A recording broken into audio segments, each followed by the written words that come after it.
তোমরা হচ্ছে জাল, ঠিক আছে? তোমরা জাল, আর এই যে দলটা আছে তোমরা হচ্ছে মাছ। তোমরা জালের চারদিকে কি করবে? দৌড়াদৌড়ি ছুটাছুটি করবে, ঠিক আছে? আর জাল তোমাদেরকে ধরে ফেলবে। যে যে ধরা পড়বে সে কি হবে? সে জাল হবে। গুড। তাহলে তোমরা খেলাটা বুঝেছো সবাই?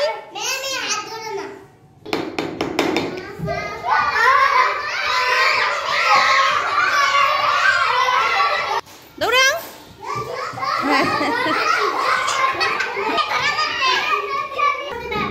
তুমি ধরা পড়ছো? রেডি? তুমি এখন মাছ, তোমাকে ওরা ছুটে পারছে।